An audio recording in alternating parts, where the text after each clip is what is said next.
You're going to somehow get me to believe in this movie that Russell Crowe is fat. Fuck you. Well, okay? we don't get to see his body at all. He's underneath all those layers. Yeah, exactly. It takes all those layers to make him look even slightly that. The question, are you happy? Yeah. Yeah. Have you seen that man's sick flow? You see that sick flow? I'm very happy. I'm totally There's fine. a reason I was got in 3 Pound Town kids. twice last night. Okay. There's a reason I got 3 kids, and I'm surprised I don't have more. They named hello. condoms after this man. Okay, Maximus. I literally tell him to leave the cable knit sweater on, okay? And just go bottomless. We're happy. Leave the socks on. I want it all. Would I like to go to a museum with you? Maybe. Do I want to go to Pound Town with Maximus? You goddamn right.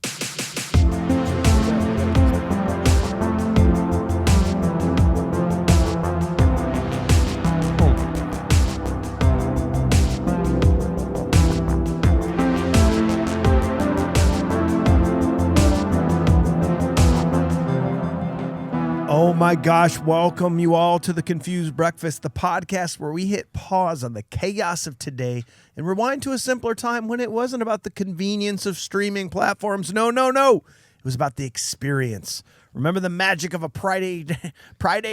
Yep. And 3, 2, 1. Do you remember the magic of a Friday night trip to the video rental store? Friday is my favorite day. Do you remember plundering the aisles and making the Bragg decision? Are you okay? I'm not. Do you remember making the big decision on what movie was going to come home with you? Yeah. We're all part of the last generation that knows the joy of the search, the snap of the plastic clam shells, and we're here to revisit the movies. Let me take one more sip of this Cedar Ridge real quick. Orange sherry, right? We're here to revisit the movies that shaped us and defined our childhoods. My name is Mike Schulte. Joining me as always, 2 dudes who know what is said in this room stays in this room. Sean Pryor and AJ Benz, how the heck are ya? Hey. It's a little complicated, right? Because as we talk, we're going to put this out to the world. Yeah. Oh, shoot. You're right. I meant before the recording hits. Oh, 100%. Because we say some weird stuff. Yeah. We have a lot of good takes. Yeah. In fact, if Logan knew what was good for him, he would record everything we say in this room and then blackmail us. Absolutely. Yeah. Yeah, he can make a lot of money. He could. We would spend, And we would pay it. We would spend so many dollars just to not let it get out. Yes. Yeah. Well, it would be a mystery. We'd have to move to Alaska. Do you? I'll ask you. Oh. I'll ask you a dumb question, and your answer will be stupid. Yeah. You know what? We've been here for a long time. We've been enjoying some Big Grove beers, specifically neighborhood beer, one of our favorites. This is what I imagine you're going to drink when you're in a warm cabin in Alaska. Ooh. When you're not playing hockey and you're not fornicating, you're drinking neighborhood beer. Absolutely. Those are the only cool things to do in wintertime. Oh, 100%. That's pretty much it. I mean, Iowa gets pretty close to Alaska temperatures. It really does. So let's be real. So thanks to our friends at Big Grove. Also, Sean, I know you love Patreon more than anything, and you're so happy that our friends are there supporting us. That's the best way to support this show. I love putting out extra content for those folks who pay their hard-earned dollars just to hear us talk a little bit more about probably innocuous things. And I forgot to post one last week, and I am killing myself for it. It's okay. So, they're going to get 2 this week. Yeah. Yep. Bonus episodes, voting on upcoming movies, patreon.com/confusedbreakfast. My friends, on today's episode, we're going to talk about one of the most underrated sports movies of all time. Is it? This movie made us want to skate the river, get called up to the Saturday game, and live peacefully and sexually charged lives in small-town Alaska in the wintertime. We're, of course, talking about 1999's Mystery Alaska. Well, dang it. Ladies and gentlemen, it's time for another nostalgic journey to the past with the Confused Breakfast. Sit back, relax, and enjoy wherever you are in the world. Take it away, boys. So we're going to talk about it a little bit with nostalgia so that we can provide the base of our conversation when we dissect this modern day scene by scene, eye by eye, fart by fart. We're going to start with Sean. Sean, tell us the first time you saw this movie, what your nostalgic thoughts was, why? Every time I perused a video rental store, I saw this cover, and it always jumped out at me, and it always stuck with me. And that's why I had never seen it before, because it's only just the cover. So you liked it, but you just never grabbed it. I never grabbed it. Didn't know what it was about. I thought it was like a legit like Disney movie, like Miracle. I could see how you could think And that. I wasn't into sports at the time. Was not gonna pick this up. I'm gonna pick up fucking Running Scared for the fourth time. Obviously. Yeah. NA for Sean. AJ, have you seen this movie? Yeah, I remember seeing this actually and being really excited about, just the classic take on USA versus Russia. And then I realized that's not what this is. It's not. And so I have also not seen it. That's wildly impressive, So- the fact that you guys have not seen this movie. It is widely regarded as one of the top hockey movies, really. There are a lot of good hockey movies out there. I definitely saw this. Not my favorite at the time when I did see it, because I kind of was also expecting more of like a Mighty Ducks or more of a Miracle. Yeah. This is sort of like Field of Dreams in a way, where it is a sports movie about hockey, but a lot of it is more life. And there's some adult stuff to it. So when I saw it, it was okay. I like the hockey scenes. Maybe not enough hockey scenes. Mm-hmm. The rest of it was like, it's kind of boring. Get to the fun stuff when the Rangers show up. It's kind of like the Rocky of hockey movies. Some would say that. There's not a lot of boxing or a lot of hockey But playing. when you get it, When you get it, it's Post good. that on the poster, probably. we should put Yeah. that on the poster. The That'll Rocky get of people out there. hockey movies. Yeah. It's the Rocky of hockey. I'm going to give it a 7 nostalgically for myself. We got an executive producer today, Dylan Mick. He picked this and said, we got to do this movie, which is his right. He said, I can't recall the first time I saw this movie. I just know it was before I had reached high school and likely on one of the movie channels like USA or TNT or TBS where it was full of commercials. Reason being, I don't remember this much swearing. Christ's sakes. I do recall really enjoying it. Hockey was not part of the available sports I could play growing up, but the combination of this movie, Slapshot, and the Mighty Ducks movies made me wish I could have. Lots of the non-hockey stuff fell by the wayside as a youth for me watching this, but my big takeaways were Judge Burns is exactly the grumpy-ass old coach I want to play for. Maximus is a hell of a captain. Hank Azaria is funny in everything. I'm a huge Simpsons fan. And that you should never give the Rangers too much respect. As a sports nut growing up, and still this ranked high for me, 8.14. What's said in the room stays in the room. So between us, we are a 7.57. On the nostalgia meter, that's going to be decent. That's going to actually put it all alone in the 80th spot. We do think that Wayne's World and Encino Man are better movies nostalgically, but we think this is better than Office Space and Major League. Nostalgically. Wow. Nostalgically. Okay. Okay. But obviously, that doesn't matter anymore because we're going to go full modern eye on this bad boy. All right. Sean's going to start us off. We need important details of the movie. What do you got? Produced by Howard Baldwin and David E. Kelly. Written by David E. Kelly and Sean O'Byrne. Cinematography by Peter Deming. Kind of a legend. Evil Dead 2.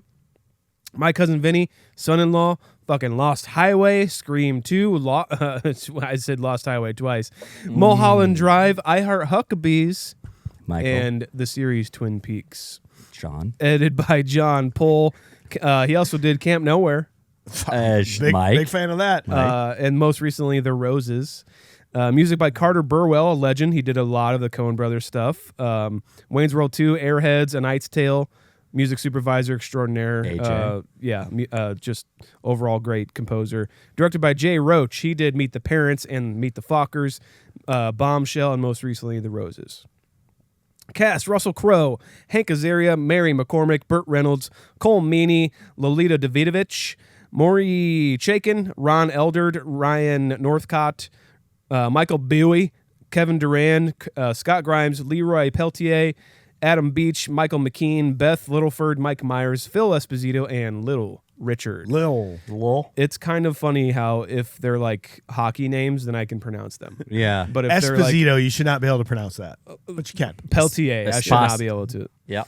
The film's producers were once owners of the Pittsburgh Penguins and formerly the Whalers. Cool. Uh-huh. The writer David E. Kelly was the son of an NHL executive.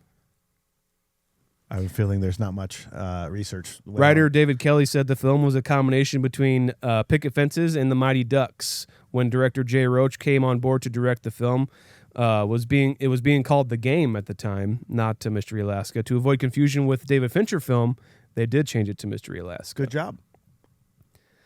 The film was shot primarily in Banff National Park, Alberta, Canada, Canmore, Alberta, Canada, and Alberta, Canada. Yeah.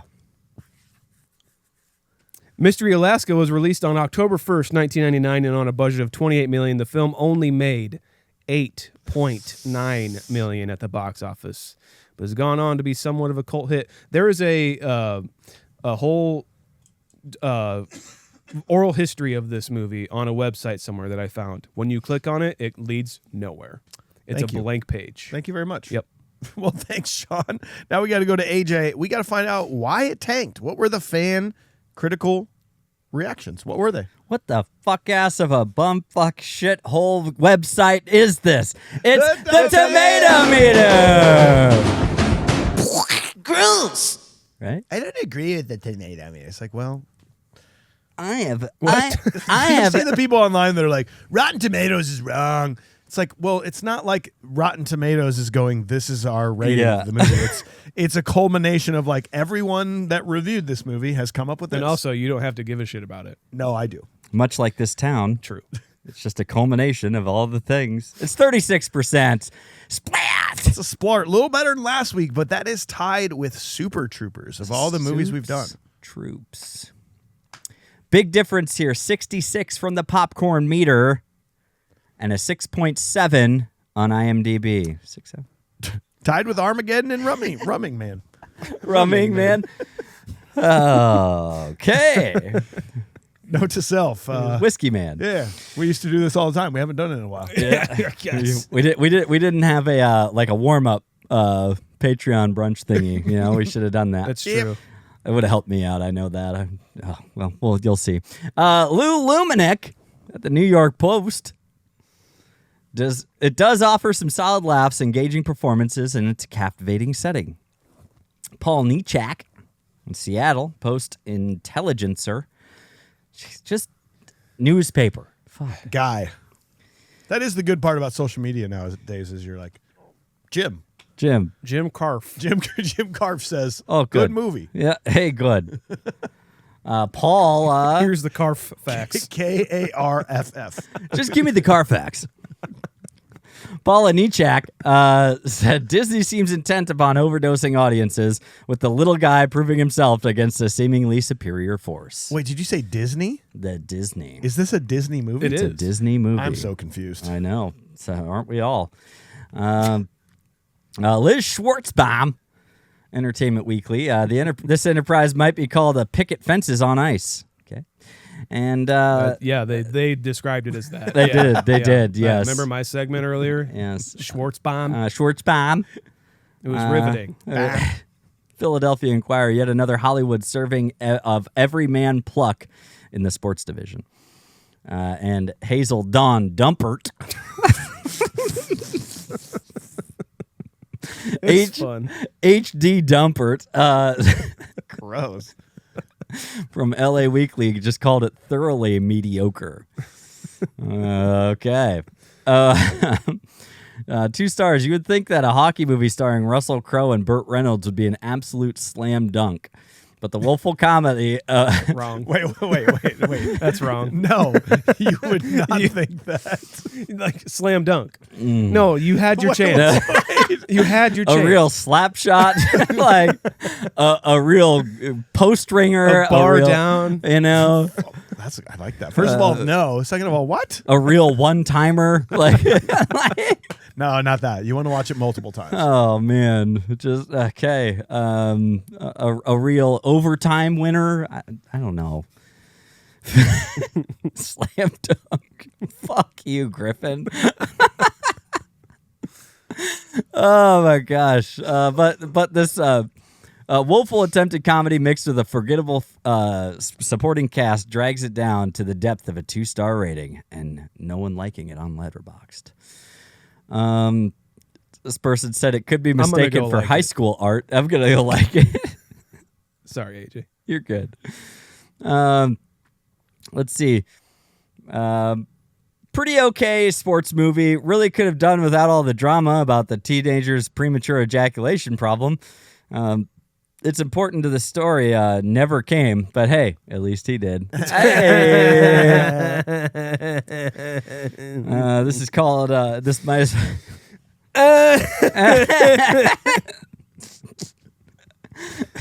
Sorry. How much of that did you pour yourself, Sean? It was big. He didn't read the proof before he poured it. So. There will be proof of. Blake Mower said it's pretty okay sports movie. Really. Oh wait, no, I already read that one. My bad.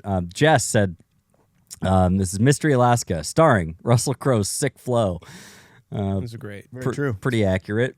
And then, do you ever wonder if the dominance of Zamboni in the ice resurfacing vehicle market has nothing to do with superior technology of a smart branding, but rather the result of numerous Zamboni hit squads deployed from strategic Zamboni sites across the globe, finding, interrogating, and terminating any individual who might jeopardize Zamboni's iron grip? It's like Zambonis as Skynet. Is that what we're talking about? All I could think of, I really was... No. No. No, I don't. No. No, but good comment. No, me neither. I was just asking. Okay. Let's see. This is a movie about cum and the beautiful game on ice. I would absolutely live in Alaska. I love watching movies with my friends. 2024 is off to a grand start. Hell yeah, man. All right. That's great news. Men are hottest when wearing 800 layers, and the top one is a cable knit jumper. All right. Let's see here. This is another my favorite. This is me. Slapshot and the Mighty Ducks are the best hockey movies ever. My wife. I disagree. They're both very good hockey movies, but I think Mystery Alaska and Miracle are the best hockey movies ever. Me. Mystery Alaska sucks. You know what? You suck. Fair enough. And let's see. Did I skip one on purpose? I might have. It's not important, guys. Let's just what is important here is we move on to our important people in our Little Lebowski Urban Achievers. Guys, make sure you're jumping in on the Little Lebowski Urban Achievers. I want to read those right now on the air. Join our exclusive Discord channel. Let's get it done. Make sure to message us your screen name so we can get you on there. Thank Please you. and thank you. NYC Welder. A fan favorite at this point in our Little Lebowski Urban Achievers. I am a huge hockey fan. Go Devils. And as such, this movie was quickly one of my favorites. Russell Crowe, at the height of his fame, cast as a hockey player in Alaska. I am so in. I was so excited for this movie to come out. I saw it in theaters and was not disappointed. The way the movie starts is so beautiful. A hockey player skating full sprint down a frozen river goes so hard. The montage of the characters to the open, it's all perfect. Beautiful set pieces and excellent actors all doing work. The story is well crafted and the action scenes are powerful and full of weight. You can really feel what it takes to be these people. You never once question the pride these people have for themselves. Burt Reynolds has another stellar portrayal as the judge. On the heels of his role from Boogie Nights, Burt nails his part with perfectly played stoicism. This movie is something for everyone. It's not the best hockey movie ever made, Slapshot, but I put this film above movies like Goon and even Miracle. Wow. 9.8 nostalgic. Damn. Guys. So big time coming in.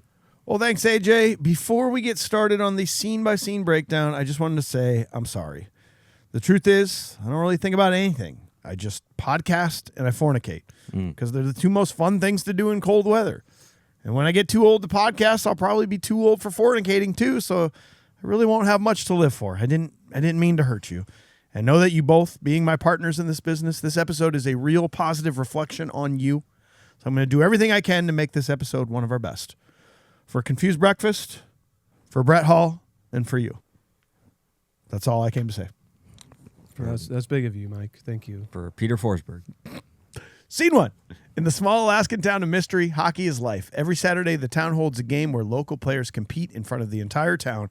Sheriff John Beebe plays in the weekly game while a town council decides who makes the roster. The team and the town are featured in a Sports Illustrated article written by former resident Charlie Danner.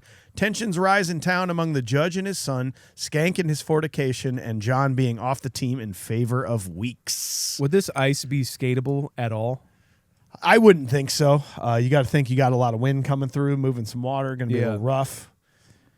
I'm thinking in real life, no, but I'm thinking in movie land world, this looks like the most beautiful place to ever go ice skating. Absolutely. Can you imagine? Can we just take a moment to revel in the idea that ice skating is maybe the primary form of travel through town and to get to town? It sure is. I mean, that's pretty awesome.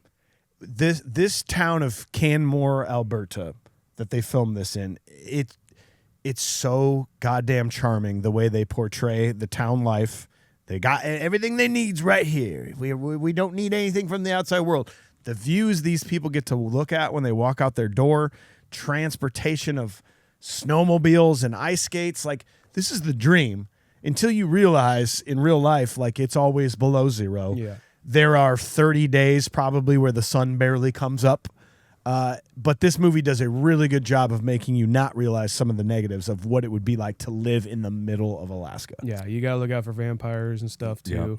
Yep. Could you guys do this? Like, one, it being a small town like this, could you do that? And then on number two, it's cold as fuck the entire time. I feel like this is Mike's favorite place in the world, potentially. Go on. I would enjoy. I'd like to think that I could live here. I've watched a lot of movies and TV shows where, there's a little more isolation. You've got the small town aspect.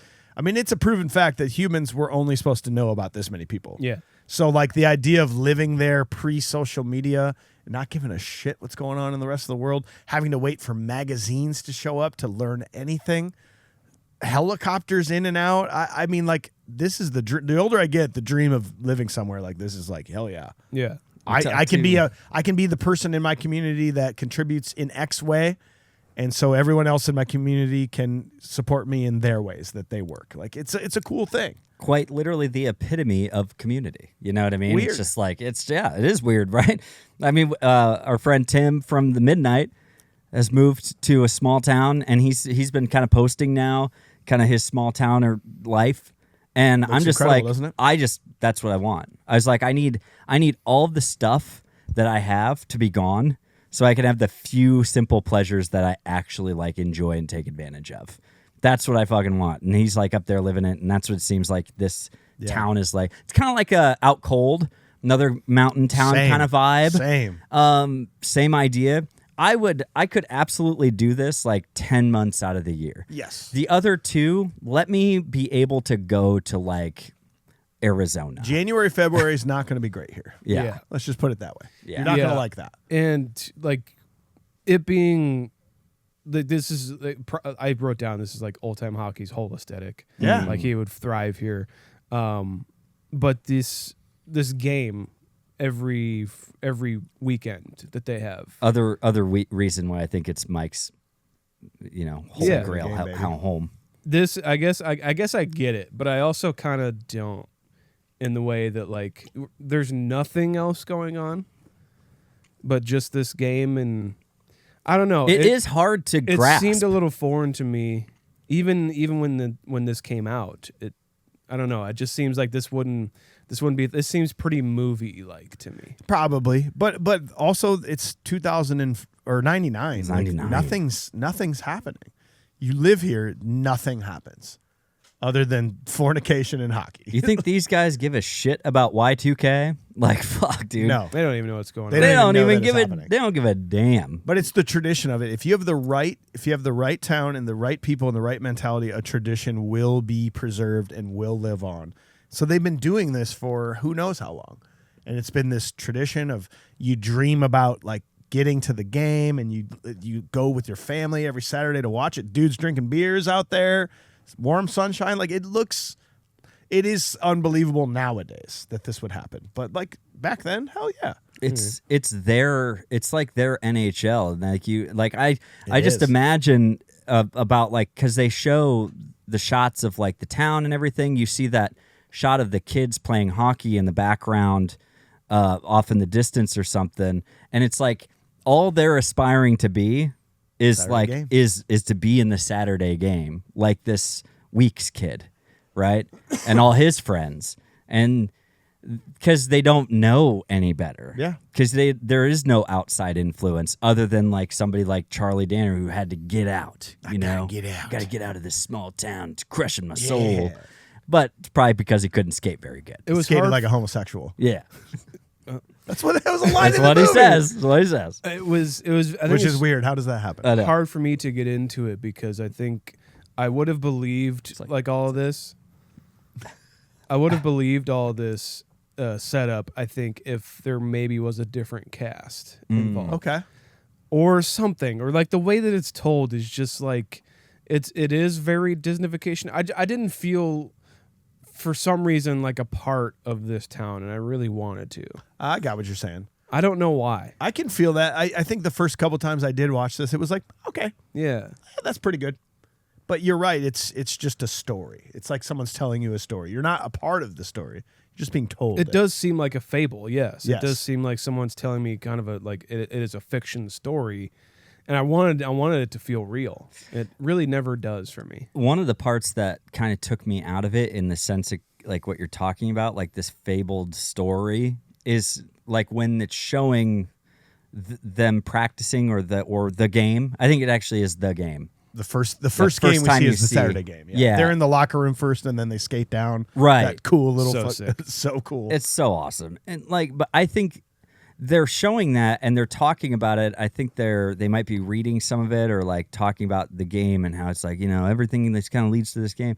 There's this music over it that's like this kind of like fife. Yeah. Like Oh, that kind well, of, it's and more it makes like- it seem very fabled. but like, it's like It's like Native American. Native American, or- yeah, It is. Inuit kind of. Inuit, It's yeah. which is cool because that gives you the vibe that hey, this is a long-standing thing that's been around for a long time. and that's where like it wasn't until I saw that, wasn't a big fan, and then they kind of start talking about how like they've been doing this since anybody's knows. And to them, it's not just a game. It's like a ritual. It's like a rite of passage. Yeah. It's like, you know what I mean? So it is almost kind of like this new version of like, becoming a man is like being able to join the Saturday game, And I think that's the fun part of it. That is the fun aspect of it. But it does still seem like, I think I see where you're coming from though, Sean. I get what you're saying. And it's like not even the cast, I don't think either, because I love this. Like Burt here is crazy. Honestly, I take it back. It could have been anybody else, but Burt. He's kind of like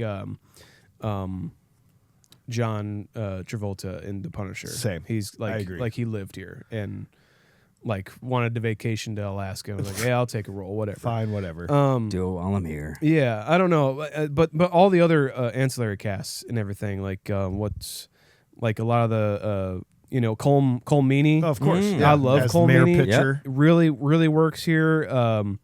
What's the guy who goes to That's Pruitt? Hank Azaria.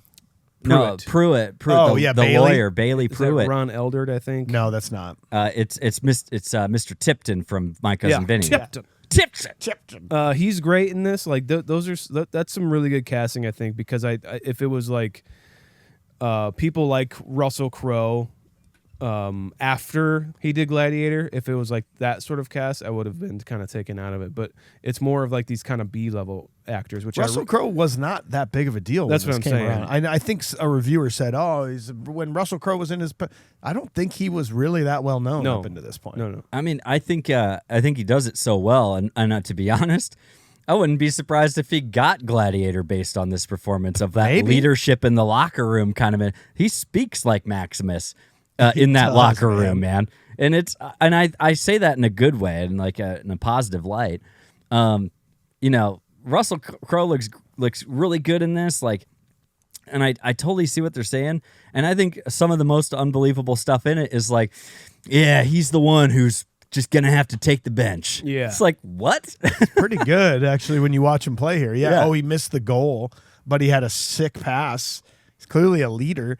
This movie touches on a lot of hockey culture. Like, it talks a lot about locker room talk. Like, we've all been in a locker room before. Like, it can get a little wild and get a little gross sometimes. Like, the way Skank talks here when he comes in the first time, you're like, that's not cool. She was like a hog or something, right? She was thwarping on me. You're like, thwarping all around. And, like, there are moments, like, I've never been the hockey or the locker room talk guy. I've never been the locker room talk guy of just like, oh yeah, like and sex and bitches.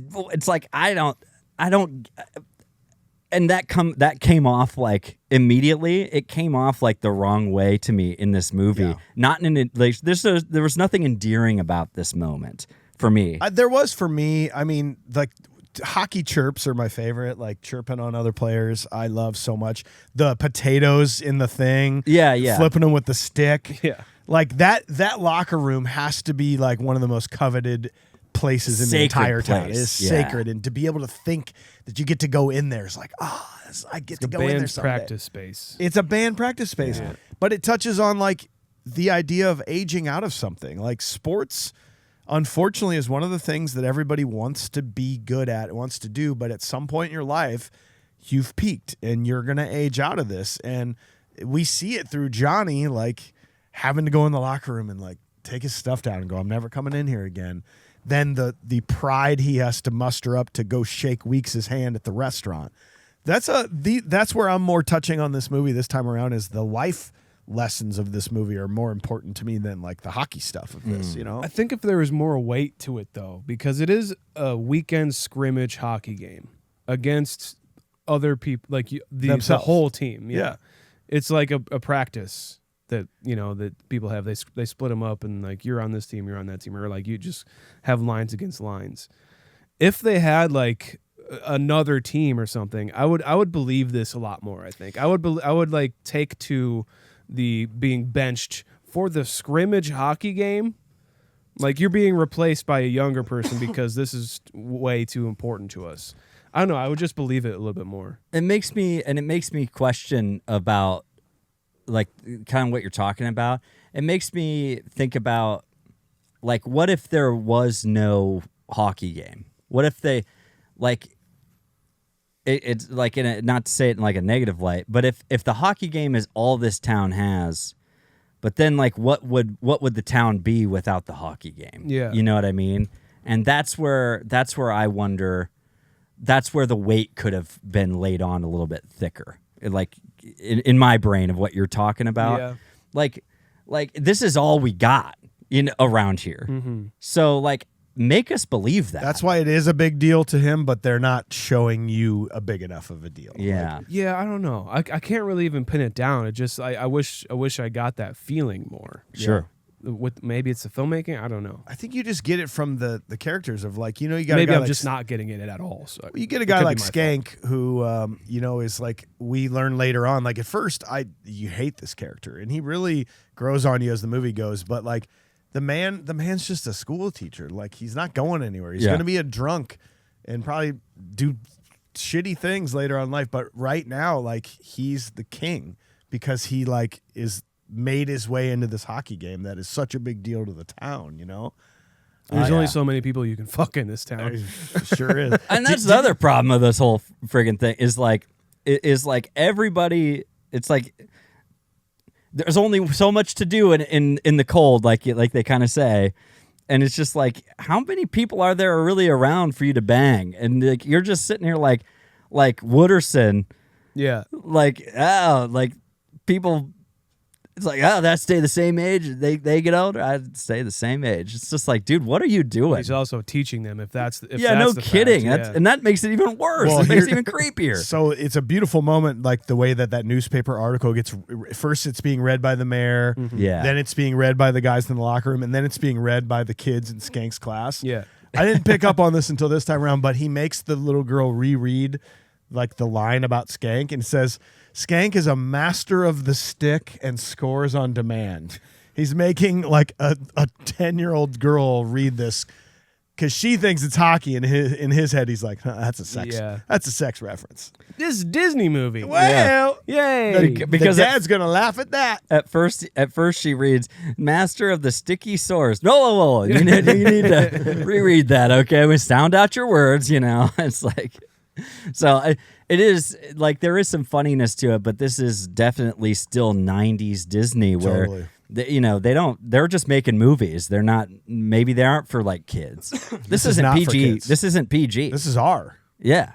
Yeah, hard R. I was really hard R. surprised. I was really surprised by this because like I said in my intro thing, I thought it was like a miracle Disney, like it was pretty sanitized, but no, not at all. That's where I was like, oh no, I kind of took this movie a little bit more seriously, even though I kind of have some gripes about it. Yeah. Scene 2, player Banks is arrested for shooting someone at Price World. Charlie returns to mystery and proposes an exhibition game between the town's team and the New York Rangers. The town debates whether accepting the challenge would bring pride or humiliation and eventually vote yes. Banks is found not guilty at the trial, and Weeks doesn't perform very well at his first Saturday game. I have one thing here too, and maybe this is because not to say I'm like kind of stuck on it for you, Sean. Sure. But in the same vein, I think kind of thinking about this now, we spend a lot of time on characters who are not actually in the hockey game or our players. Whereas I think it would have been much more beneficial to like realize, like it took me so long to realize that Connor was the guy who shot the supermarket guy. Yeah. It took me forever until you finally get that realization. You put it together because he's like our best scorer and stuff. It's like, okay, so he is a player, but then I realize who he is. They don't put enough emphasis on this Connor Banks guy as how great of a player he really is. And when they're all wearing like really warm gear or like hockey helmets, you like don't know who that person is. Very tough to distinguish. Like he's in the driveway ripping shots in the opening scene. And you're like, who's this guy? And who's the guy skating the river? I don't know. But we spend a decent amount of time with Cole Meany, with with the mayor, with Pruitt. You get enough time with John, with Russell Crowe, but Russell Crowe is one of the only guys with a distinguished look. It really is. You know what I mean? So maybe Ron Eldard, who is Skanker. Yeah. Ron L. Hubbard. Yes. L. Ron Hubbard. But you're right. Like it's really hard to distinguish these guys as best. I want to spend more time with the hockey players. We don't get to know their daily life. We don't know much about Tree really, other than he's like just a tough guy. Why is the game so important to these guys? Show us their everyday life, and then show us why the game is so important. The two Inuit brothers as well. Know nothing about them. Yeah. Other than if a puck goes in the corner, they come out with it. Yeah. That's all we know? Yeah, I think it is honestly what I'm coming down to is maybe a direction kind of problem. Okay. I mean, he's like the director of The Spy Who Shagged Me and shit like that. Jay Roach, kind of prolific in the comedy world. Yeah, and like even his more serious stuff that he's doing nowadays. Like I've seen Bombshell, and it is kind of like this, I don't know, this kind of seriousness that he tries to portray in his more recent movies, but like can't get across like the point that he needs to, or like get us in the place that we're familiarized with these characters. Like Bombshell does that, and that's my issue with that movie. It's just like I agree with the message of it, but like I just don't buy any of these characters at all. That's I think that is maybe the downfall. Well, I'm not saying that there is a downfall to this movie, but I do think that that's one of maybe the shortcomings of the movie is just not getting enough of the actual character development of the guys we want to hang out with. Yeah. Other than randomly in the locker room when they're just being guys and being buds. Being dudes. And I love that we always say we love that aspect, like the hangout aspects of movies. But we need some real life if you're going to show us and like really revel in this town. Well, they're talking about like this Price World subplot of like Price World. And Price World, Ain't no corporation showing No. up in this town. No. like this is not going to happen. This guy had to come here for work, and like he's just as pissed as you are about him being here. Michael McKean. Michael McKean, what a great little Have you cameo. ever heard him swear so much? Oh, No, dude, I think haven't. I have the entire thing here. The fucker shot me. What the fuck ass fuck of a bumfuck shithole town is this? And the hick ass fucker shoots my foot off. Cock fucking shit. Cock fucking suck ass fucker. Have fun in jail, asshole. It's like that's one of the greatest Dude. cameos ever. It's Not brilliant. cameo, but like appearances. Yeah, it is, and like that's the stuff. Like, but to rely on something of like Price World moving in, and then again, our main goal scorer shoots this guy, and kinda he's the one. serious. And there's some like,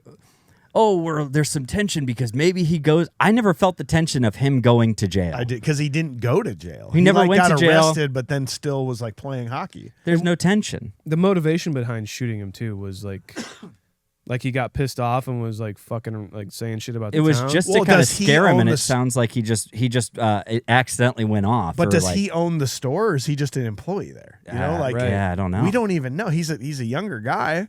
Yeah. So is he just hanging out? Yeah, it's like, is he like, who's the owner of this? Is it his store? And then from there, you're brandishing a gun.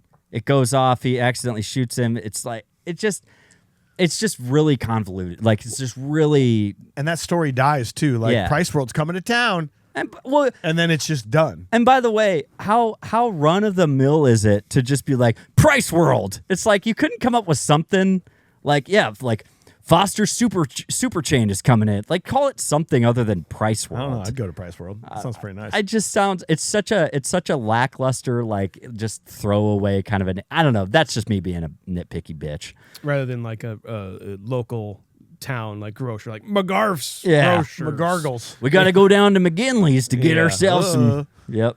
Like yes, I agree. Like this is, and I'll get off the kind of issue that I have with it because there are some good moments Yeah. in this movie. There really are. Like Hank is like, you got Michael McKean coming in here is awesome to see, but then like Hank Azaria shows up, and I like this. I think that this aspect was fleshed out really well. Yeah. That even him having history with John's wife. Yeah. I liked that aspect because they don't spoon feed you a lot of what you need to know about this town. And I appreciate that, but there was something missing. Like I've been saying, this they took care of for some reason, and I did like this aspect about it. Their conversation is one of my favorites in the movie when they're both sitting there watching the Saturday game. Yeah. And it's the "Are you happy?" conversation. Like we've all either experienced that in one way or another of like maybe you're him, maybe you're her in this situation, but you know a young love that's maybe not fully resolved, and he said, or she says, I mean, what else do I have to do really besides slave over a hot stove, rub my fat husband's feet, dig splinters out of my ass that I get while sitting around pining for you. It's a great line. Yeah, and then he even says, don't you ever wish you lived in a town that had a museum or somewhere where brothers and sisters were off limits to each other sexually? It's a really playful conversation that there is something between them. And doesn't she say like, yeah, sometimes? Yeah, she That's the truth. she's honest. Yeah. And later on, she has an even better conversation Yeah. with John. But like I stayed here for you. this is why I love this movie so much this time around is these human interactions, not so much the game and what it means, but like there's some real life fleshing out of human emotions that goes on. In I this totally movie. agree with you. Yeah. Like I said, this is where this movie shines. I mean, the hockey shit we'll get to. It's good too. But Yeah. the characters, this is where they shine. It's kind of like Slapshot's a great hockey movie, but some of the more personal developments of that movie are what makes that so Yeah. good. Yeah, like you say, I just I kind of find myself still looking for development, and it's hard though because what if you do give a little bit, but then it's just simply not enough. So it's either Let you fill it in. If let you you want. fill in the blanks a little bit on it. I get that. I think that it does really shine through with this kind of love triangle kind of rekindling itself. I do think that that's really good. I don't here's what pisses me off. They often do this with female castings, right? And like you're gonna tell me You're gonna somehow get me to believe in this movie that Russell Crowe is fat. Fuck you. Well, we Okay? don't get to see his body at all. He's underneath all those layers. Yeah, exactly. Are It you- takes all those layers to make him look even slightly that. The question: are you happy?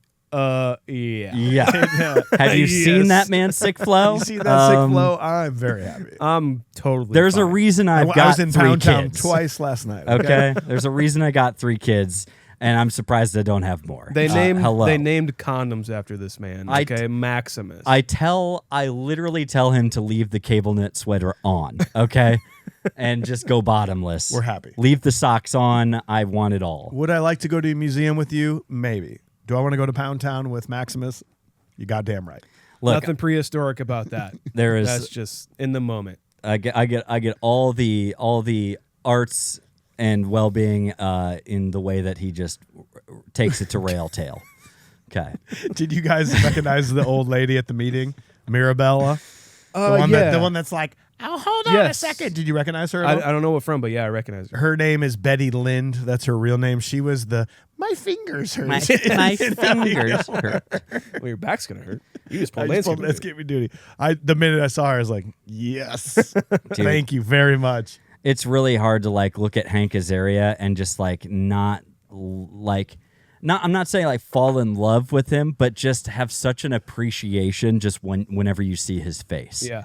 Hank To Azaria. know how talented he is. Oh my gosh, Yeah. dude! Like and every now and again, it kind of shoots through like some of his like Simpsonisms. Yeah, well, that kind of stuff. Just Doesn't he do like 9 voices? He Oh, for a while dude. there, he was It's one of the double main digits. guys. Yeah. and like watching him just do what he does, and I think I even think about his later roles in like Heartbreak? No, Along Came Polly. He's Ruben. Ruben. Scuba. Yeah, One of the that's right. One of Yeah, the yeah. greatest roles of all time. Lubin. Yeah, dude, you up for scuba? He's just jacked and walking around naked, and just again having to downplay Hank Azaria. Like the guy is just a presence on screen. It's so much fun to watch him. He does Comic Book Guy, Lou, Dr. Nick, Professor Frink, the Sea Captain, Superintendent Chalmers, Cletus, Mo. Kirk Van Houten, and then the main ones he does is Apu, Mo, Carl, and Chief Wiggum. Like he does the majority of. Yeah. It's insane, dude. Yeah. I mean, he So is talented. such a prolific talent, and like watching him just do what he does in a role like this, where he's fairly grounded. Yeah, it's And he's the very bad good guy. dramatic actor. He's kind of the He's- bad guy. He is. He's a bit of an antagonist, if you will. which is a good dynamic. I like this about him. Yeah, and later on we get to see him like when he's on the Zamboni drunk and stuff. I love that scene. We'll get to it, but we'll talk about it. What's then. in this for you, Charlie? Sense of community, pride, money. Money. Like, Well, that's good. money. He- Yeah. He's honest. Like we can see it. You can look at him as a bad guy, or you can look at him like, hey man, he didn't get much respect back when he lived here. He wanted to get out and prove himself to his town that he could do good stuff. I get it. He's been dreaming about coming back to town to show himself off and to get his girl back. Yeah. Like those are real human emotions. Like that's not a bad guy. He is trying to do something good for the town, He is. but for his own benefit. Exactly. And that's it's fine. very complicated, and that's why it's a good kind of arc for that character. I've often identified with characters like that very much, even with like just friends. Same idea of being able to come back and show that you've accomplished something. That's a you But know? really- pretend that's a- like you don't care. That's Yeah. a really good comparison, actually. Yeah, it's about the same character. Pretty much the same thing. So and I have a tough time not falling in love with those characters. So I think it's a great dynamic to make that an antagonist. Would it have been a better movie, maybe, if it was from his perspective? Maybe. Oh yeah. Maybe. Well, it would make so much more sense because we only get the perspective of the hockey players from like his article. Sure. Yeah. And so you could call this just as much his movie as much as anyone else's if they would have given him a little bit more at the end or something. I don't True. know. Yeah, that's a good point. So John is asked to coach the team while the town prepares for the national attention the game will bring. While Weeks and his girlfriend go through their own challenges, the team and the town continue to prepare for the big upcoming game. Mayor Pitcher finds out about his wife's infidelity as the town finds out that the Rangers are backing out of the game. I totally forgot about the Weeks and his girlfriend scenes. Prematuring in a snowcat. I mean, like, it's great. I'm good for these guys. But yeah, I forgot kind of all about this. This is a Disney movie. It's a Disney. He It's came still in a rated condom. R. Still rated R.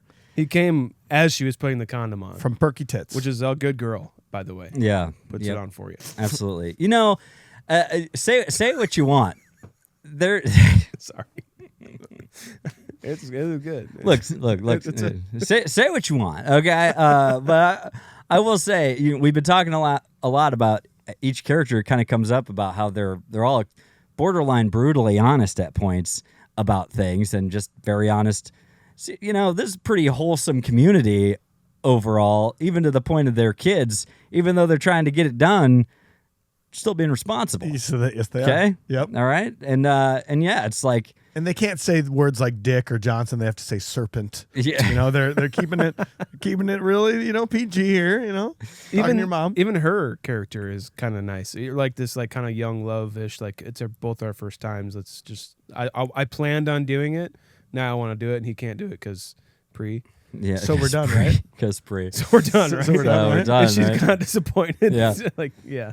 Yeah, but that's what I like about this movie again is these real situations of life, and like these people are all growing as the movie's going on, and people are at different stages of this. The youngest kid here, girlfriend's scared that Weeks is not gonna want to be with her anymore. By the way, Weeks is never coming back. No. And Weeks and her are never getting together. It's going to New York. He's gonna Yeah. be an NHLer. He ain't coming back. Sorry about that. Yeah. But- You got a better chance of going there to him. Yes. At this point. Binghamton or whatever. Binghamton. Binghamton. Yeah. But I like that moment too.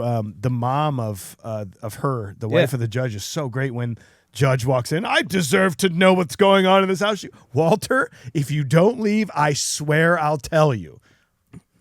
Okay. Like I put Okay. myself in his shoes. I was like, yep, you're Sick. right. I'm out of here. Fair Sick. enough. Sick. Fair enough. Actually, now that you're threatening to tell me, I don't want to know. And it's a Yeah. good conversation between them too. Like Oh. this seems really real. Oh, huh. Yeah.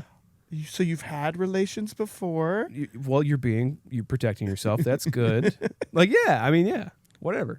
It could have been really, really yucked up, in the idea of like, well, what are you doing? You couldn't. Yes. Irresponsible and just blah, blah, blah. To have two of those characters in the same family would be exhausting Yeah. Correct. for Yeah. the It doesn't work audience. that way. Even I mean, the mom, even when they first kiss on the bench and stuff, the mom is kind of like, look, they're that's really sweet to see. And he's just like, boom, fuck off.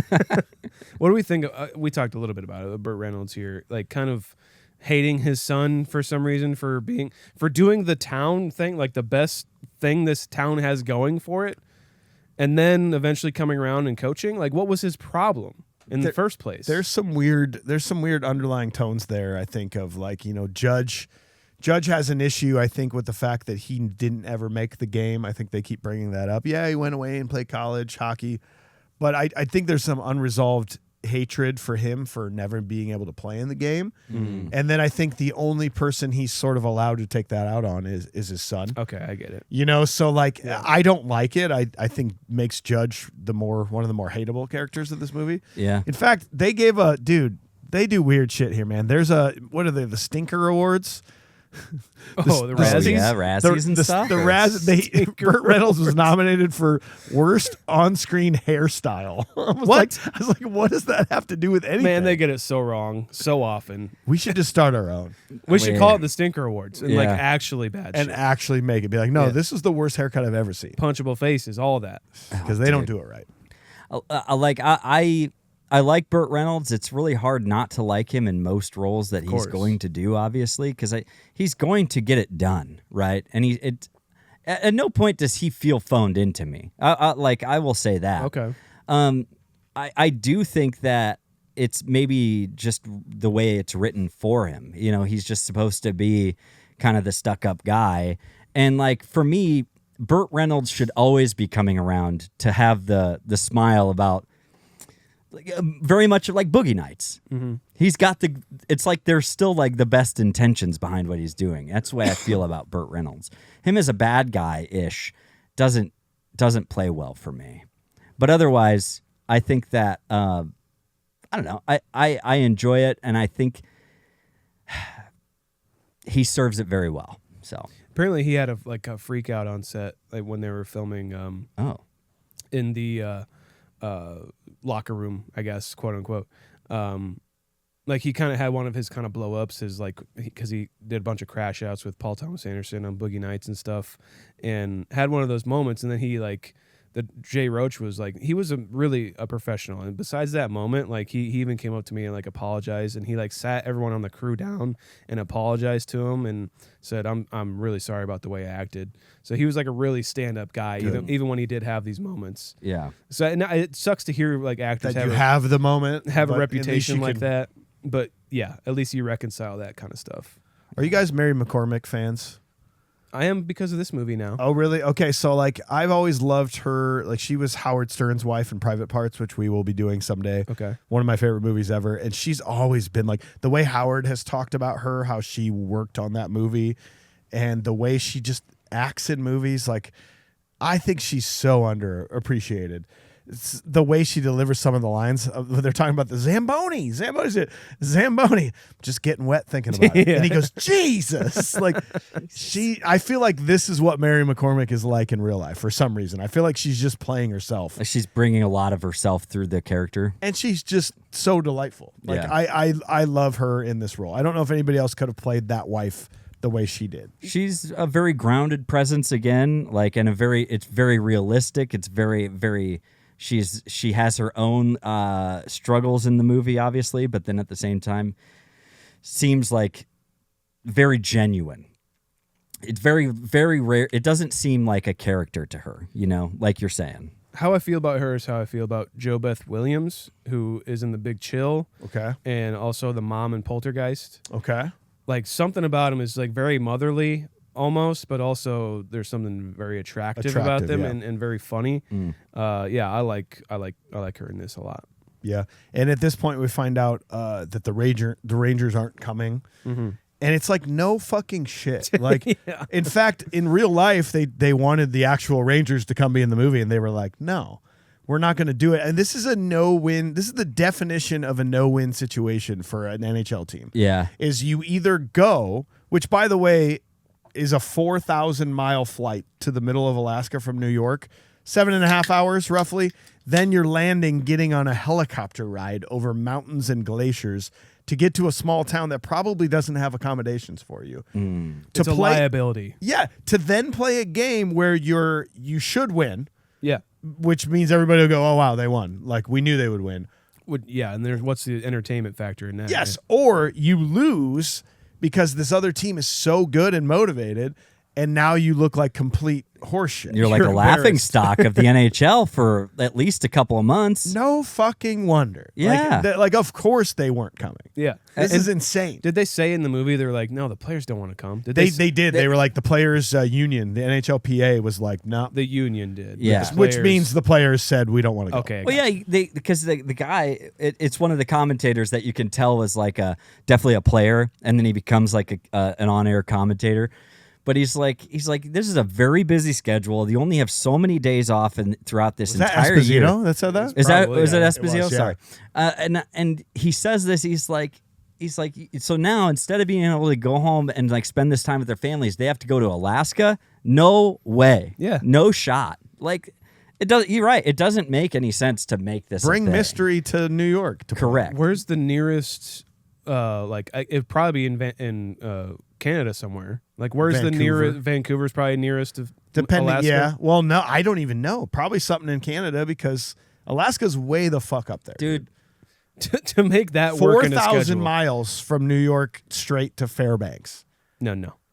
Like No. Yeah, but I'm saying, like, if they played Yeah. Vancouver and had an off day the next Sure. day, Come on down. even then, that's risky. yeah, you actually just pretty much nailed it though, Mike. Logistically, it makes way more sense if this is like a thing and like, oh wow, these like guys, it's like, I mean, it's like these guys might as well be like warriors. Mm-hmm. This warrior culture of hockey, essentially, just raw talent. And like, yeah, you know what? What Bring we 'em to should the do? Big Apple. No, we're not going to do that. However, we are going to have Mystery Alaska 2 Lost in New York. We're going to fly them. We're going to fly them to New York to play at friggin' Madison Square Garden. And we will even pay the town a stipend or whatever it is for like supporting this and like fish out of water story of them being like, what? It's Crocodile Dundee. It's exactly Crocodile Dundee with hockey, baby. Every sequel happens in New York. Okay? We sequel. All know this. Yes. Just please. Well, the Rangers that would have gone, do you know who was on that team if they actually brought the Rangers? It's like Messier on there. Messier's got to be on there. Brother, no, this is 1999. Gretzky? Even earlier. Gretzky was on the team. That was Gretzky's final year in the NHL. It was 99. Brian Leach, Adam Graves, Peter Nedved, and Mark Richter. They were not very good. They did not make the playoffs that year.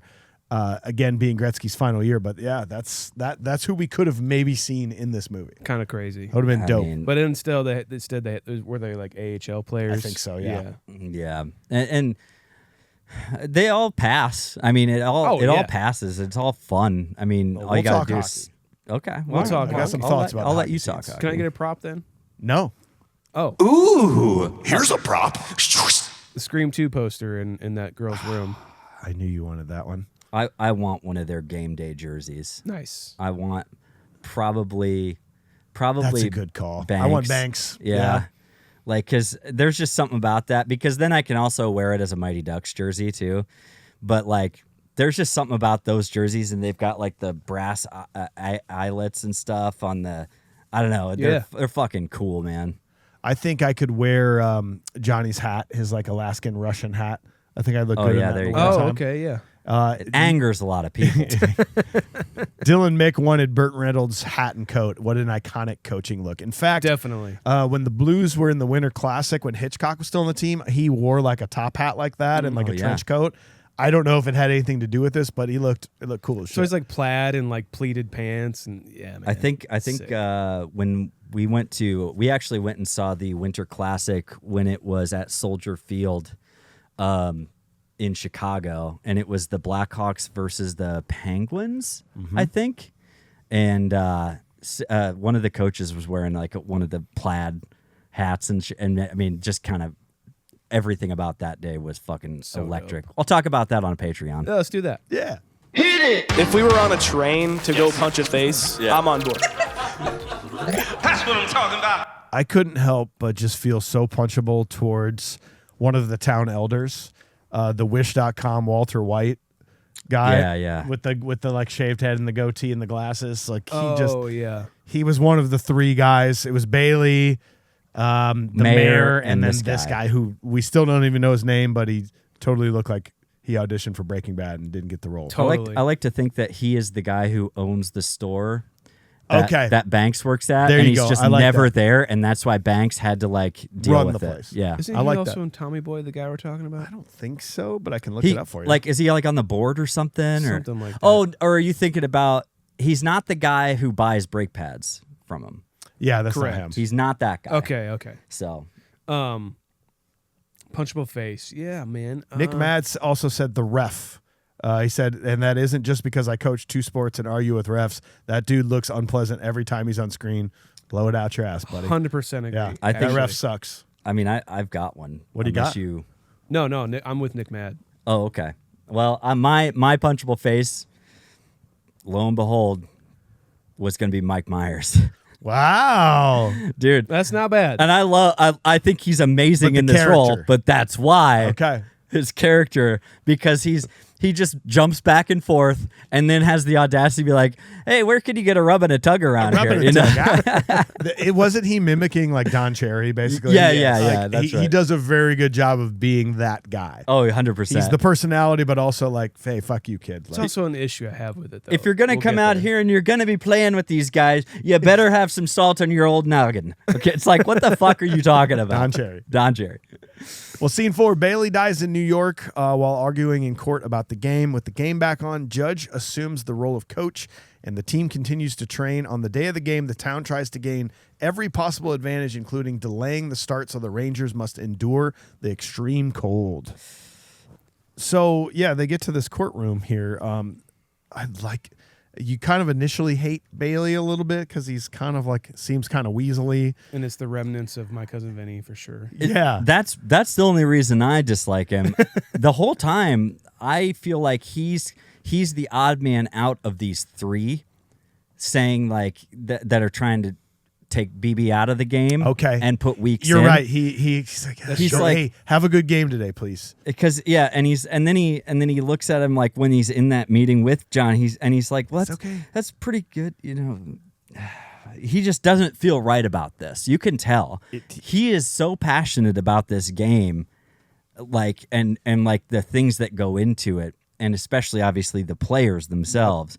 And the courtroom thing is definitely... His speech is incredible here. And he brings Tree with him. Yeah. Tree's so genuinely cool. Like when Bailey? He's the gentle giant. Yes, he really is, man. And he's like the sweet... As hard as big as he is. That's the definition, right? His head was down. It's like, he's right. Like, yeah, he didn't want to take Weeks out. He wasn't trying to watch out. Yeah, exactly. He's literally a tree. Okay, you're running into a tree. Earlier in the courtroom, I think the Price World thing when Bailey was talking about the game. Yeah. And he's like, forgive me, I'm fat. Yeah, he's like, I don't want to hear anything. I already told you. I don't want to hear anything about Price World. I don't want to hear anything about a hockey game. We already discussed this. I apologize, Your Honor. I'm fat. It's like what? Like at the funeral too. Like the song, like the sad song ends, and Russell Crowe's character gets up to tell like the eulogy or whatever, and he's like, "Look, the guy was fat." Like, Jesus, it's just man. an ongoing joke, but it's his joke. Then he ties it in. He's like, no. The story he told his kid Mike about how every person he met, every person that he liked, he would grow a little bigger. His heart grew too big. Yeah. Ah, jeez. And he is sort of like the emotional anchor and like the heart, sort of the story ish. He's like the character that the whole vibe of the town is encapsulated in. Mm. But that it's so weird because there's so many misses of like this movie probably should have been like, to me anyway, should have been sort of like a Days Confused but for hockey in a small town. That would have been pretty because cool. There's so many just different the players. Yeah, there's so many different like sects of characters having their own like sex and things going on. Like there's certain characters and certain arcs that didn't get enough attention, and this is kind of a little bit one of them. But it does get the vibe across. This would be a better like TV series. Yeah, definitely. Where we could dedicate one episode agree. to like each player. Yeah, a bit of a flashback. Why does Bailey suck so much at hockey? Like, but why is he so passionate about this game? Yes. Like, yeah. Where's his? Does he have a wife? I don't normally say that, or I don't normally agree with it. Should be a TV series, but yeah, this could have been. I think it's got serious legs to have a TV spinoff to. Like a Friday Night Lights kind of a thing. Yeah. You know what I mean? I think that was the big one, right? And it just seems that's really what I want more of, is if you're going to make this hockey movie as much about the people as you did, then I need more of the people, because I want to care more about I need to be able to care more about this Saturday game, like we've been kind of, drilling down on. And to do that, you need to show me why they look forward to the game so much. So you guys are focusing more on the hockey. Like, you're like, we don't know enough about the hockey players. When I think what I'm saying is that, like, the hockey players aren't the story. No, that's what I'm saying, right. too. Yeah, I'm saying I didn't get enough of those ancillary characters. Yeah. Yeah, well, and I'm saying a similar thing is I want to see their lives, not just the hockey. No, that's what I mean. You're not getting enough of the hockey players, like, meaning you don't know anything about these Inuit players. And I think what I'm saying is that the real story is the townspeople. It is what I'm saying. Yes. And it being flesh, and that's kind of maybe like a testament to the stories that I want to know more. But also, it's like just the execution maybe just didn't work. Right. Yeah. For me. Going back to just kind of going back to Bailey and like him dying. It just seems like kind of like what you mentioned, Sean. Like he's kind of the emotional, like the heart of this. It's like some of that heart from the movie seems like it kind of went with him after this, and like that's just the way. Like after this, I'm just like, who the hell am I rooting for? You're almost rooting for the mayor now. The mayor almost has his arc at this point, where he's gone through the You're 100% the embarrassment of the wife thing, but like maybe that's where I like this movie so much is you're getting you're getting real people. Like you've got Skank. Skank is kind of a piece of shit, but as the movie goes on, we understand that he knows what he is. He knows he's going to end up like his father and probably a huge drunk and piece of shit, but he's like, he still wants to atone for that, like by making up for the fornication and the affair. You know, you've got Charlie who like so badly wanted to bring the Rangers to town for notoriety, but then he doesn't realize what kind of harm this is going to do. When this Zamboni scene where John talks to him, he's like, yeah, but what if we lose? And you can tell he does care because he's like, shit, I didn't think about that. You've got a son, Bertie, desperately seeking approval from his father, who's a judge, who is incapable of giving like approval to his son. The wife of the mayor has an affair because she doesn't get the love back from her husband.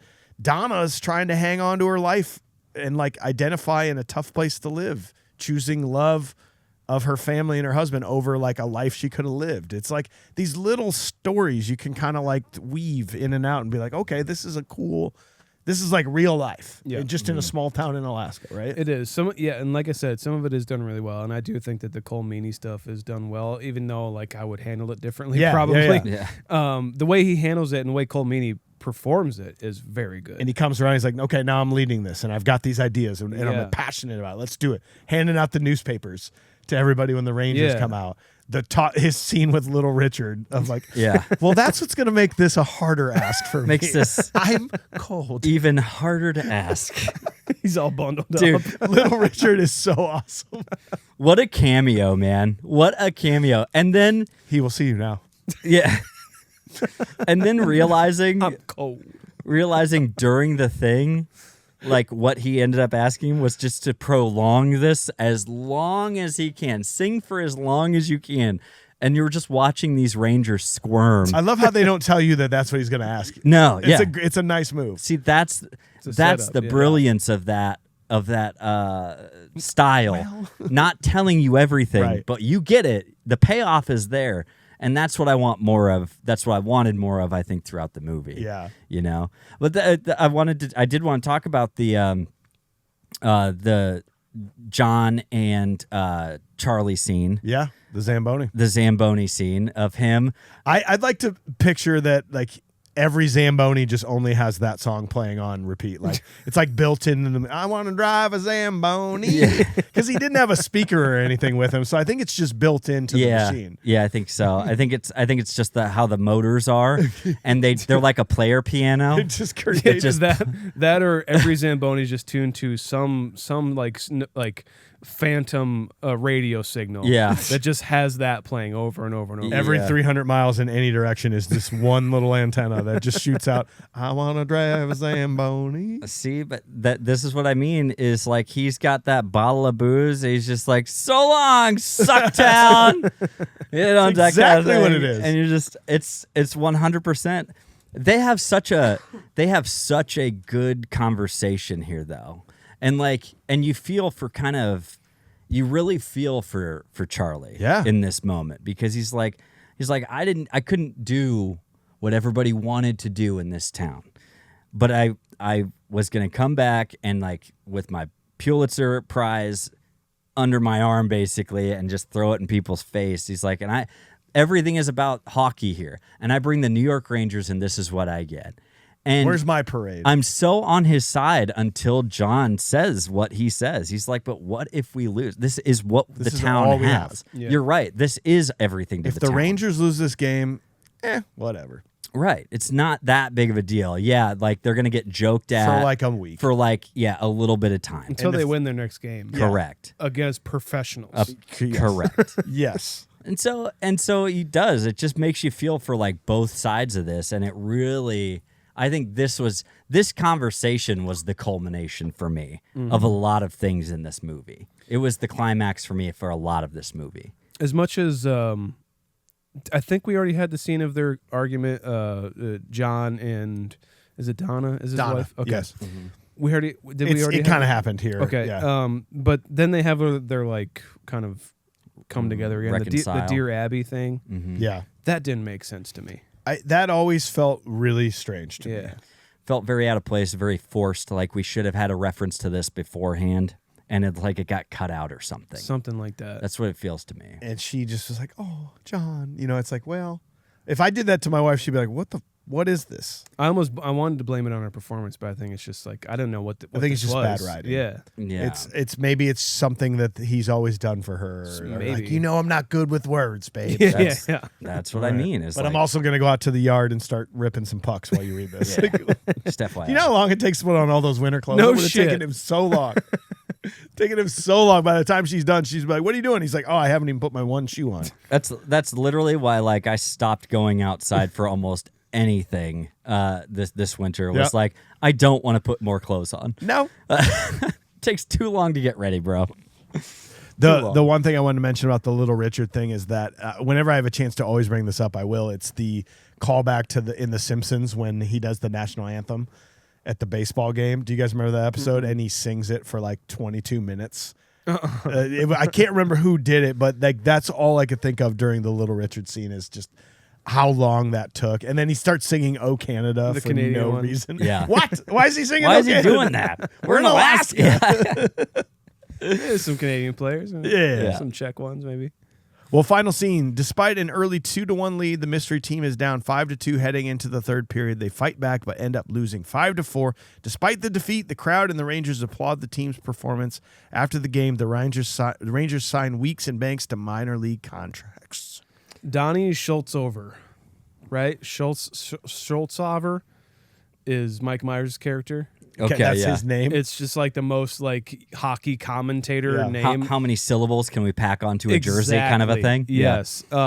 You can tell it's all the creation of Mike Myers. Yeah. Of course. Like Jay Roach, like directing him in the Austin Powers movies is just like, yeah, come on and do some sort of weird character. And Mike's Canadian, so he loves hockey. Loves so he's hockey. like, done. I've heard all these isms. I'll take care of it. Yeah. I got Easy. your speech ready to go.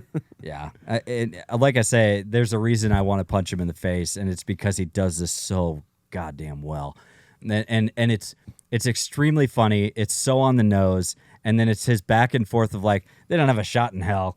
But then he comes back, he's like, these boys, they really got it going for him. And you're just like, oh, man. Like It isn't exactly rocket surgery, Yeah. right? Yeah. Rocket surgery. You ain't got dinky do. Dinky do. You gotta come out, you don't got dinky do.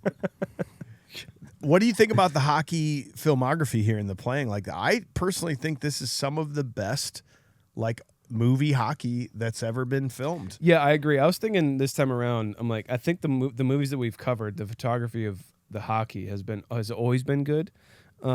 Maybe except for Mighty Ducks 2, I guess. I don't know. But that just made me think, like, maybe just hockey is like extremely cinematic in a way that we don't think about. It's true. Because like football, yes, is very cinematic. There's so many football movies, basketball maybe, but I never thought of like hockey being like, it would just be hard to do. Yeah. So I assume it would not look great all the time. And that, like, behind the scenes, some of what I saw that I could fucking research for this movie is that they just had like people on a sled, like going around on a like, right on a with a camera. And I'm like, yeah, that makes a lot of sense. But I agree with you. It does look really good, especially for just being outside as well. Yeah. Not being able to control any of the light. It's very good. This first goal is absolutely beautiful. The tic-tac-toe passing. Then immediately after they win the next faceoff, the second try that ends up getting saved, I think, with the Inuit brothers. But man, like, this overall hockey is some of the most beautiful shit I've seen in a long definitely time. I think what I agree with the most is that it like feels like an actual game. Like they're real players. It might be because this is the first time I watched it. I didn't know how this was going to pan out. But it really felt like I was watching the Olympics. Yeah. Like legitimately. I think it being outdoors helps that cinematic aspect too, because you And don't a way have bigger rink too. They made the rink bigger. Yeah, there's just, it seems like, because hockey arenas, they can seem just so sterile. You know what I mean? Yeah. Just a lot of stark white. You need to have bright lights and all that stuff. But this is like, it's an outdoor showing that has more natural light. It is the black ice that they're talking about. The contrast is just really nice, and it just makes it seem like there's so much more depth than having to rely on a crowd constantly in the back to make it interesting. The setting is interesting as it is, and and then you get some of the crowd shots involved too. It kind of adds to it, but they're not relying on it. They don't need to rely on cardboard cutouts to make this interesting. No, they're like, right? we're good. Yeah. I think it goes from daytime to nighttime by the time the game's over, so that adds some dynamic to it. It's pretty beautiful. Speaking of the Rangers aspect of this, like, I know we said they don't get anything out of this no matter what, either way, really, but getting scored on the first shot of the game from a Mystery Alaska player. I don't care if you win this game, you lost. That's fucking embarrassing. I think it shows where their headset was. Like their mental capacity for this was like, and they've been freezing their ass off during the national anthem. They're like, what are we doing? Take it back to Rocky. Like I say, if we think about it this way, it is true. First coming out of the gate, Apollo's head isn't in it. It's an exhibition. It's fun. This is gonna be there's nothing to this. The guy's a ham and egger. And that's what these guys think. And he comes out, swings on Apollo big, and knocks him down the first time. He just doesn't get back to his corner fast enough, pretty much, to get a full count. Mm-hmm. It is. It's like we got to step it up and like make them realize that this is not. This is everything to them. They're down 2-0 after the first intermission. They're like, okay, and boom, just like that, like so quickly in this movie, it's like they're back in the locker room, 5-2. Well, 5-2, 5 unanswered goals. Like. Yep, woke the Giants up. Oh, that's right.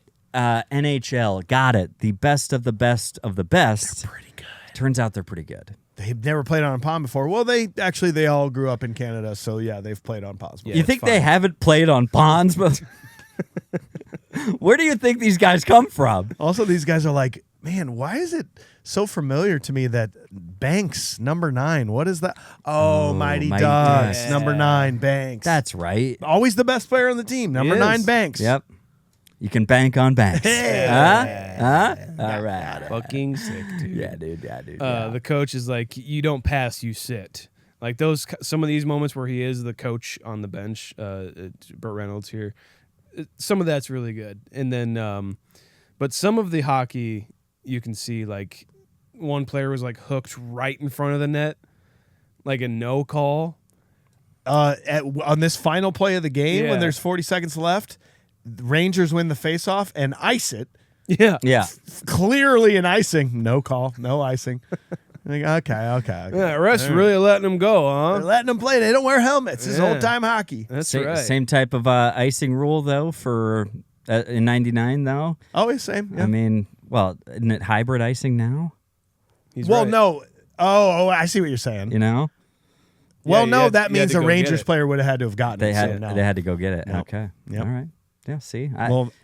I'll admit it if I was wrong. I will go back and look at it, but I'm pretty sure I'm right. All right. Okay. We'll go look at it. We'll get that on record. How about Burt Reynolds' third period speech, though, like where he's got that ploy to be like, I think we should just dump and chase and keep, if we 5-2 is a respectable score, he just implants that doubt into Johnny, and then Johnny's like, no, fuck that. Comes with nice assist. You tired? He does tired? that little smile. He goes, you got him. It makes you wonder if he's been doing this the whole time. Maybe. That's my thing. Is like with his son? With just the whole I think town. just in general. Being a curmudgeon about the game. Like, I think the thing with his son is somewhat genuine, but also you're right. I mean, like, I don't know about his son actually. I would just say with the town and the game itself.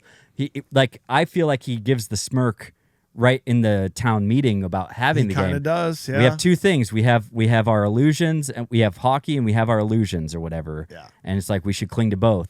And it kind of spurs like his son to step up and be like, no, fuck that. I want to play and I will win. Got it. Yeah. I don't want to be the one to say that we're going to do this. Right. Like, it's like they need some resistance. Yeah. To really fuel that fire. And it's like he's willing to do that and be that guy. It's very true. Seems like he's been doing it the whole movie now.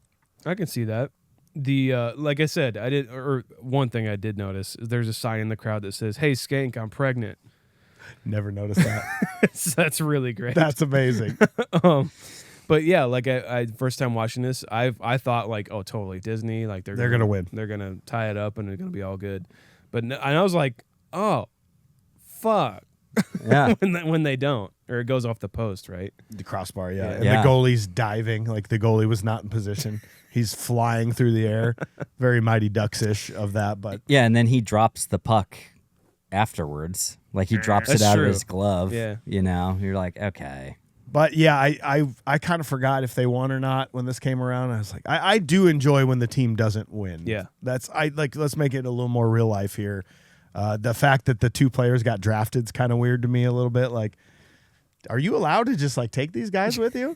Right away, Like you're just gonna take them now? immediately. Yeah, And the both players are carrying their sticks with them. It's like, hey, you don't have. Hey, we're good. We got sticks. You don't have to bring your Hey. sticks with them. these are small town folk. All right. I'm gonna hold it. I only Bringing it on got the plane with I me. only got one. He Okay. brings his stick to the town meeting. Yes, he does. He plays hockey. Okay. Yeah, he carries it through the airport. You know, Yeah, of that's course what he he does. He wants people to know, like, hey, this is what I do. So, just saying. I do have a genuine question for both of you, though. Have you ever seen a child look like they're 30 years old before? Oh Yes. yeah, at the very end of this, when it's like John's son or something. John's son, he says that I have a toy pony. He takes big shits. That kid looks like he's 30 years old. Yes. I can't get over it. Like Yeah. a Hezbollah kind of. Sort Yeah. of. Yeah. He's got that vibe for sure. I just I was very stuck on that for like Once they put that couple hat on times. him, I was like, I can't Yeah. not look at you, and I don't want to look It's at you. scary. Right. Like that kind of shit scares me. Like Haley Joel Osment nowadays scares me. Yeah. He looks like a 45-year-old dude, Yeah. but with like a 9-year-old's head on his body. Yeah. Don't like that. Yeah. I know. But that kid's kind of funny. I like when he's like, no more locker rooms for you, and he bangs his head. on Yeah. the wheel. Damn it, I love the locker room. I did before we get off of it and everything, I did want to say, like, I tried to see if there's like an alternate ending to this, and there nothing that I saw that Was there supposed to be? I don't know. I have no idea. It See, I seemed come like from a world, AJ, where whatever the movie is what the movie is. Not like we released 7 different cuts, and I believe it should look like this, and this guy thought it should look like this, and then we did an alternate ending. I wanted to see the Ulysses cut. Okay. Did you read the book or not No. before you went to the movie? Okay, well, then you are not qualified to speak on this. Yeah, you're right. You're right. I'm just saying. Okay. But it just seemed like they should have won. And how you guys think it's better with them losing? I They did win. do. I felt it. Like I do think that this is done really well. Yeah. At least like all these Disney movies like Miracle, like that was actually obviously a story. true thing, and we know how that panned out. But with these movies, you think like it's going to work out like this, like even Mighty Ducks, for Christ's sake, But I like how it doesn't work out. I think like it sets in as it sets in for them too. Like there's the slow clap and everything, and then like the Rangers players are tapping their sticks and everything. It's Shaking hands. That's a big deal. it really sets. It makes it. I felt like I was a part of the team finally. Yeah. Honestly, like I was just like, oh, We fuck. did it. You And felt then- it with the team. I did, yeah, and the then town. like the sense of pride is like, well, no, we took it. We took them to the end. Though. The town did win. They got a boost to their economy. They made some money. A lot of people learned valuable lessons over this. A couple players are going to change their lives forever by playing NHL hockey where they should be. John and Donna's relationship is probably stronger than it's ever been. My man has learned a lot. Hank Azaria, now he's going to go on to do even bigger things probably now that he's learned some lessons. Like it just seems like maybe the judge and son repaired their relationship. A lot of good things happened here for the town. Didn't have to win the game. I think that if we wanted the true, I'll bring it back for one final time. The Rocky ending would have been they tied it up and lost it in a shootout or overtime, Or it just tied.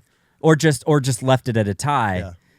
It's an exhibition. We tie. Everybody Correct, goes- because at that point you get like one overtime and that's about it. I or think something. an exhibition would just end right there. Okay, well, so a tie could have done it. You might not have gotten though. Like the stick taps from New York was the big. Yeah, because they still needed to win. If you had beat them, they're not stick tapping. Yeah, exactly. They're no, leaving right away. No, they're gonna leave right away. But if you tie them and then they lose it in the overtime thing, I think that's where you get like the real Rocky finish. Rocky 1, he does not win. They go to a split decision and Apollo wins the split, wins the decision. Jesus Christ, dude! Spoilers. What the fuck? Oh, What's your sorry. problem, dude? There are We've people- reviewed it. Yeah, I didn't listen to it. Yeah, I didn't listen. You didn't listen to yourself talk? Would you? No. I kind of disagree. I do Okay. think this is a little bit more impactful because like man, they're really putting a lot of pressure on, and like that last shot like could have gone in. Yeah. It just didn't. Quarter of an inch, Charlie. Yeah. Yeah, but a Quarter quarter of of an the inch. other way, you would miss completely. You know, I never Yeah, thought about never- it like that. It's like, really? You never fucking thought of it? All right, go ahead. Well, anything else you guys want to say about Mystery Alaska? Yes. Yeah, it should have ended in a tie. That's fine. That's All my right. final thought, and that's the only thought that's going to end this. Well, then so give it your everybody else rating. stop talking. Oh no, Sean. Sean, you're first. Sean, what do you got? First time watching this, like I said, I have kind of quite a few issues with it, but I think it honestly is going to be up to me to kind of rewatch this a couple more times and let it sink in a little bit. Maybe I'll like kind of access that nostalgia that people have for it sooner than later as I watch it more. But as of right now, I think it's a very, very fun movie, and like you said, it where it works with the characters, it really works for me. And where it doesn't, it just really does not work for me. The casting's great. I really love, like, Cole Meany in this is fantastic. Cole Meany and Burt Reynolds could have been anybody else, but to see him in a movie obviously is just the best. And Russell Crowe early on, like he looks like McCready in The Thing. Like He kind of does. Yeah. Man. it's Good fucking call. perfect. Yeah, I think I'm gonna have to watch this a couple more times, but as of right now, I think I'm gonna give this a 5.8. 5.8 for Sean. AJ, what about you? There's something very much about this movie. I wish I could think of some other examples right off the top of my head. But it's not, I'm not saying like it's a comfort movie, but it is a movie that I totally get from this era and this vibe. It just seems like it's good to throw on. There is some confrontation, but you never feel enough confrontation. And you're right. I think that the end, it does resolve, and it's very impactful the way that it is done to make you finally feel like you are a part of the town and a part of the hockey game, like culture. When they do end up losing. If I think of those examples, it fits into this pocket of movies that is from this era that I just feel in my bones. Like I have watched this movie 100 times before. And so, but I've only seen it now a few times. I totally understand why somebody would be very nostalgic about it. But I don't have quite that feeling about this movie. I get a really good sense though that it's something that I would have enjoyed or would have like stood some ground on. Like it's a hill that I would have stood on for a while of like, you got to see this movie. You got to see this movie. Because I know I have a friend who told me the same thing. So that being said, I think I like it a little bit more, but in the same vein, this movie is going to sit right at a 6.2 for me.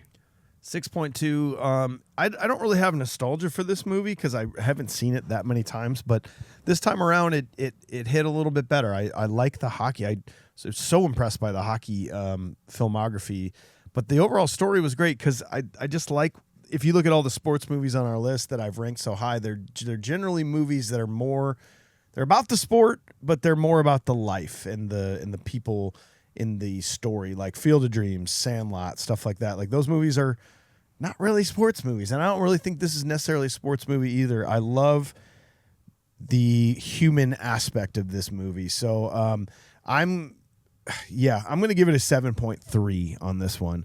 Dylan Mick says, this feels like the kind of sports movie they don't really make much anymore. Scruffy, sincere, a little uneven, and full of heart. Watching it now, that actually ends up being part of its charm. It's not polished within an inch of its life, and it's not trying to turn every emotional beat into a highlight reel moment for the internet. It just wants to tell a story about pride, place, and a town that loves hockey so much it starts to believe in something bigger than itself.